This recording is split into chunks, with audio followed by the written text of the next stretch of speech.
అధ్యక్ష, ఈ 42% రిజర్వేషన్ మీద చర్చ జరుగుతున్నటువంటి సందర్భంలో కాంగ్రెస్ పార్టీ కామారెడ్డి డిక్లరేషన్ మీద మొట్టమొదలుగా ఈ సభలో చర్చ జరగాల.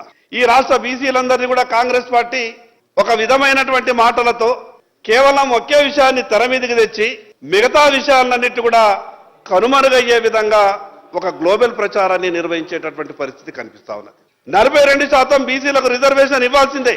కానీ దానికన్నా ముందు మీ చేతిల్లో ఏదైతే అధికారం ఉన్నదో ఆ అధికారాన్ని పంచిపెట్టడానికి మీకేం ఇబ్బంది ఉన్నది?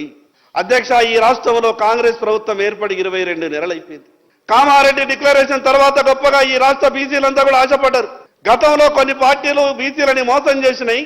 కానీ కాంగ్రెస్ పార్టీ కామారెడ్డి డిక్లరేషన్ ను పూర్తిగా ఈ రాష్ట్రంలో అమలు చేస్తుందేమో, ఉమ్మడి ఆంధ్రప్రదేశ్ రాష్ట్రం ఉన్నప్పుడు నష్టపోయినటువంటి మేము తెలంగాణ రాష్ట్రం వచ్చిన తర్వాత మా భవిష్యత్తులు బాగుపడతాయేమని గొప్పగా ఆశపడ్డాం. అధ్యక్ష, ఏం జరిగింది అధ్యక్ష? తెలంగాణ రాష్ట్రం వచ్చిన తర్వాత ఎవరికి మంచి జరిగింది అధ్యక్ష? తెలంగాణ రాష్ట్రం వచ్చిన తర్వాత ఏ బీసీ వర్గాలైతే గొప్పగా ఆశపడ్డాయో, ఏ బీసీ వర్గాలైతే ప్రాణాలను పణంగా పెట్టి ఉద్యమంలో ముందు వరుసలో ఉన్నామో మళ్ళీ మేము పోరాటాలు మాత్రమే చేయాలన్నా అధ్యక్ష?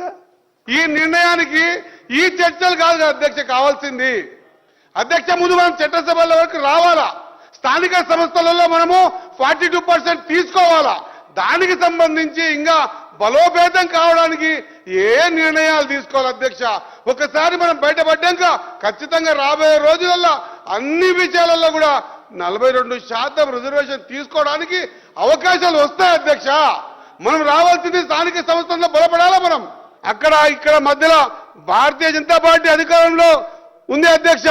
వాళ్ళు చేయాల్సిన పనిని వాళ్ళు చేయకుండా లేదా అపార్ట్మెంట్ ఇప్పించకుండా అడిగితే కూడా ఇవ్వకుండా ఈ షెడ్యూల్లో పెట్టే అవకాశాలని దూరం చేసే ప్రయత్నం చేసుకుంటా నా సోదరుడు మాట్లాడుతూ ఉండు అధ్యక్ష.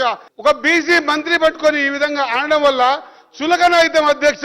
ఎంతవరకు ఉన్నా కూడా ఈ 42% రిజర్వేషన్ ని మనం లోకల్ బాడీస్ లో తర్వాత అన్నిట్లో కూడా ముందుకు పోయే విధంగా ఒక బలమైన ప్రయత్నం చేసి మనసుతో సహకరించవలసిందిగా మా పాయల్ శంకరన్నను లేదా మా గంగుల కమలాకరన్నను మిగతా బీసీ నాయకత్వానికి ఇంత ఈ చట్టసభలు రావడానికి చాలా కష్టం అధ్యక్ష.